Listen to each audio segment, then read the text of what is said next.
Assalamualaikum warahmatullahi wabarakatuh.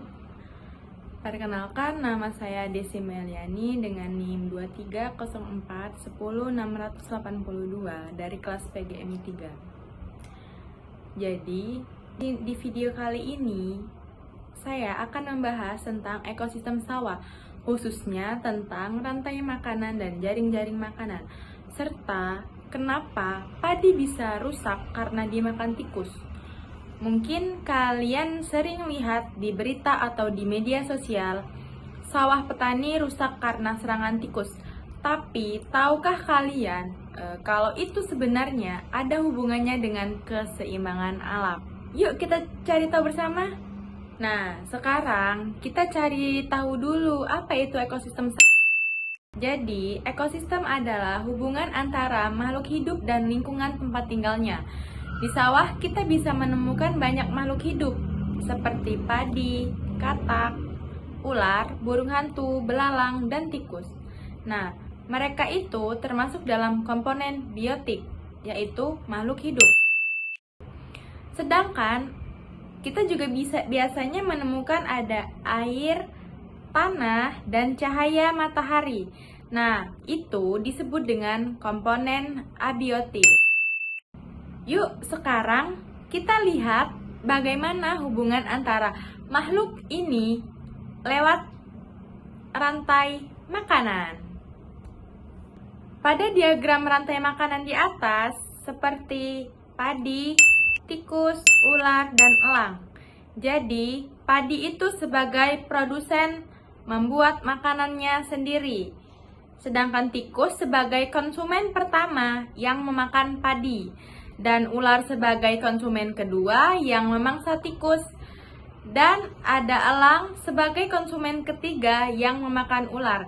Jika salah satu dari makhluk ini berkurang, maka keseimbangan bisa terganggu. Nah, sekarang kita lihat kasus nyatanya, yaitu padi yang rusak karena dimakan tikus. Nah, di sini ada cuplikan sawah yang rusak atau padi yang rusak karena dimakan tikus. Musuh utama para petani padi bukan cuma hama kecil, tapi tikus sawah yang bisa menghancurkan satu petak dalam semalam. Tikus sawah adalah hama utama pada tanaman padi. Mereka menyerang mulai dari masa tanam, pembungaan, hingga panen. Tikus ini berkembang biak sangat cepat. Seekor induk bisa melahirkan hingga 10 ekor anak setiap 3 minggu.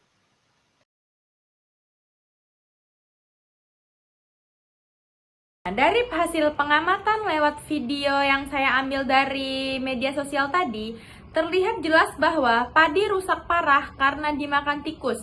Banyak padi yang dimakan oleh tikus. Nah, ini menandakan bahwa populasi tikus di sawah meningkat drastis. Tapi pertanyaannya, kenapa bisa terjadi seperti itu? Nah, kalau kita analisis lebih dalam, ternyata masalahnya bukan cuma karena tikusnya yang banyak, tapi karena rantai makanan di sawah itu terganggu. Mari kita analisis penyebabnya satu persatu. Mungkin ada beberapa penyebab utama kenapa tikus bisa berkembang biak dengan cepat dan merusak padi di atas. Pertama, itu berkurangnya predator alami. Biasanya tikus dikendalikan oleh ular, burung hantu, dan elang. Tapi sekarang banyak ular diburu dan burung hantu kehilangan tempat tinggal karena penebangan pohon. Akibatnya, tikus tidak punya pengendali alami. Kedua, lingkungan sawah yang tidak bersih. Tumpukan jerami dan semak jadi tempat nyaman bagi tikus untuk membuat sarang. Nah, dari analisis kita tadi, kita akan membahas tentang dampak dan cara mengatasinya. Jadi, saat populasi tikus meningkat, dampaknya tidak kecil. Bisa menyebabkan padi rusak dan hasil panen menurun. Jadi, petani bisa mengalami kerugian dan ekosistem sawah ikut berubah.